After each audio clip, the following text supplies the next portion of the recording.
Hi, this is Josh Jackson from Paste Magazine, coming from Austin, Texas. We're here at high noon for the Jezebel Paste Interview House, and I am so excited to be here today with Frank Turner. Hi, how you doing? Doing great. So, Frank, you are about to hit a milestone. Album number 10. Album 10, I know. It's a sort of faintly ridiculous number of albums, right? I mean, it's like... That's a fantastic number of albums. Oh, thank you. That's good. And here's to you hitting 20. Oh, that's very kind of you to say. It's funny, like with every passing record, I sort of feel like it's important for me to kind of justify what I'm doing afresh. Do you know what I mean? Like, there's nothing inherently exciting about the 10th album from a band. I'm going to challenge you on that. I don't know that you have to justify each album. You make music. It's what you do. Why stop? I like that. I guess the justification part is that we've gone dive straight in here, and I love it. The justification part is like, I do make music. That is what I do. It is my living. There is a level on which this is, how I pay my bills and all the rest of it. But it's like I'm wary of making a record for the sake of it because it's been 2 years since the last one. Exactly. I want to make sure. I respect that. Okay. I want to make sure I have something kind of that feels fresh to me to say. Whether or not other people agree about the freshness of what I'm doing is a different question. But I just don't want to feel like I'm kind of going through the motions, shall we say. And at that point, if I do find myself feeling going through the motions, I can do an anniversary tour of a record, or I can do a side project or whatever. There's other things I can do whilst I wait for that kind of, to me, kind of genuine inspiration to arrive. But all of this is hypothetical because for this new record, it was all good. Great. I felt good. I had the songs. You felt the reason and the songs were there. there. Yeah, and, definitely. And not on a major label this time. And yeah, this is the thing. This comes up partly because it's in the press release. I don't quite know how many people care about this, but like I was licensed to a major label for 5 records. I'm very sort of proud of the fact that I finished my deal with them rather than being dropped, and they were keen to do more, and I said respectfully, no, thank you. And that was quite empowering, actually. Yeah. And it's not that I felt creatively constrained at any point in the previous records, but there were moments when getting my way required fighting a little bit, you know what I mean? Expending some like arm wrestling. Life's too short energy. for that. Well, now it's all my fault if it goes wrong. More so than before. And like I produced this album myself. I probably could have done that in the past if I'd really wanted to, but I wouldn't necessarily want to anyway because one of my sort of pandemic project was learning how to engineer and record and produce music. So I've been doing that for other bands, and then it was like, oh, I can do me. So it was that or sourdough bread or it was that or learn to play the piano was another my other option, thing, and I still can't play the piano. So, but I do now know what a compressor does. That's good. That's great. So the album's called Undefeated. Yes, it's coming out in May. Yes, and you're going to be a road warrior again here very shortly. I am. Support that. Possibly more so than before, actually. Bucking the trend, ramping it up a little bit. No, I'm excited. We have a big American tour. In fact, we have a big tour everywhere. We've just announced the American one first, which means that everyone who doesn't live in America is complaining. Yeah. But I'm very pleased to say we are actually playing in Austin, like a proper show, not a South by Southwest show, for the first time in like 6 or 7 years. So I'm stoked about that. But it's a pretty good spread, as they say. Coming to Atlanta, I saw. I'm coming to Atlanta. Very yeah. excited about that. So. Yeah, and very stoked about the bill we have for that tour. We have the incredible Amigo the Devil with us, Bridge City Sinners, who are phenomenal, and then one of my all-time favorite writers, Micah Schnabel, lately of the band Two Cow Garage. And he and I have been friends for a long time, and his partner Vanessa Jean comes along, and it's a kind of art and music show, and it's a nice way to kick things off. That is so. At this point in your career, that's got to be an empowering thing of being able to pick bands that come with you instead of totally. Earlier in your career trying to hop on some tour. And, right. Yeah. Well, I mean, I have a true story that's almost a little too neat for Hollywood, but it's true. I like in 2009, one of the first sort of bigger tours I did in this country. For reasons that I still don't quite know, I got asked to open an arena tour, like the Sheds on the East Coast with the Offspring, right? And it was the Offspring, Sum 41, me. Right, and at this point in time, nobody in America knew who I was, and I was playing completely solo, just me and my acoustic guitar, and I have an English accent, as you've noticed, and it was a challenging gig. Like I walk out in front of 10,000 half-cut, sunburned Offspring fans and play songs about bus stops in London with an acoustic guitar, and it was just like, oh boy. I did okay out of the tour. Anyway, towards the end of it, we had a kind of end-of-tour hang, and I said to Noodles, oh, how do I ever repay you for this kind of thing? Slightly boilerplate kind of way. And he just didn't miss a beat. He just said, take out bands you believe in. Yeah. That's it. pay it forward. Do you know what I mean? Amen to that. Right, and I always have. I always have. Of course you have. And it's cool because it makes me pay a bit of attention to kind of what's going on in the music world. Yeah. I saw an interview a few years ago with Loudon Wainwright III, who's one of my all-time heroes, who I have played a show with actually. But somebody asked him about new bands, and he was like, "I'm 72, I don't care."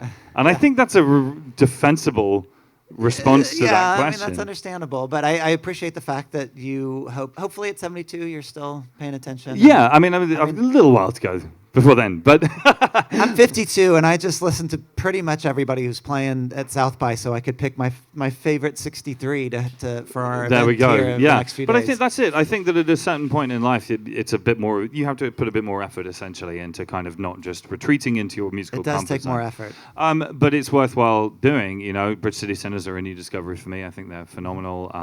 Yeah, it's nice to sort of feel that's one of the things working as a producer in the last few years of other people's music has been revelatory to me actually because you know, whilst I've not necessarily been actually engineering records myself, I've been making records for 25 years, and to sit on the other side of the glass with a bunch of kids who are like 20 and it's their first time in the studio and everything's exciting, all this stuff that you think is common knowledge they don't know, but also playing this chord and then this chord and then this chord, it's the first time they've ever done it and it's really exciting, and that kind of energy and enthusiasm is so cool for knocking you out of that kind of cul-de-sac you get into of being the old guy with the leather jacket with the damn t-shirt in the back corner of the bar going, "It's not like it was in my day."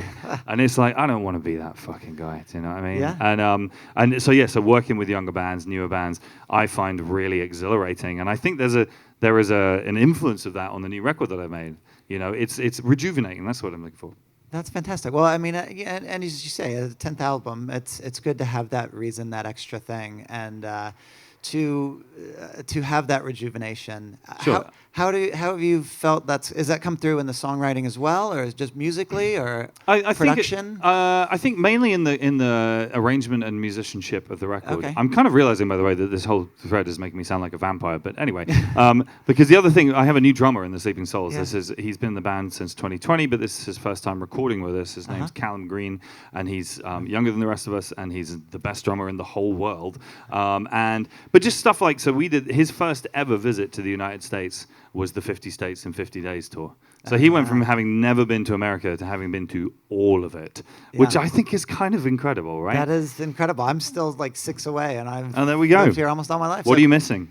North Dakota, which is weird because I lived in South Dakota.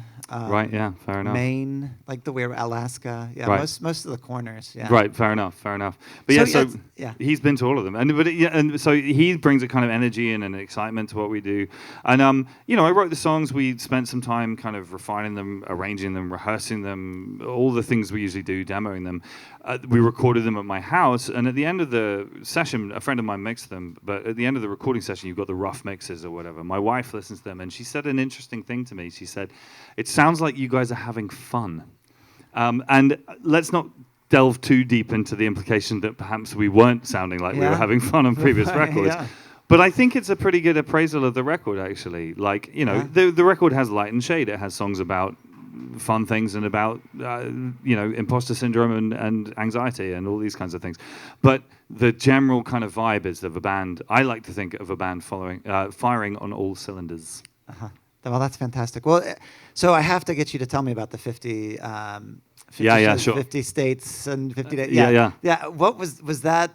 Was there at any point during that time where you're like, this was such a crazy, dumb idea? What were we thinking? That was, I reckon, day 2. Day 2. I mean, you know, the thing about that tour, like, we're the third people to ever do it after George Thorogood and the Melvins. I now know why, which is that it's nightmarish. It's a big country. It's a big country, and bits of it are not, like, contiguous. Yeah. You know what I mean? Like Alaska and Hawaii. I mean, I'm glad, I found it under, I'm glad I've done it, and I'm glad still that I don't have to do it again. It was cool. I was missing 3 states at the start, and about halfway through, I sort of called my agent and was like, couldn't we have just done a tour where we did, like, Wyoming, South Dakota, and Hawaii, and then call it a day? Yeah, really. And he pointed out that it had, in fact, been my idea to do what we were doing.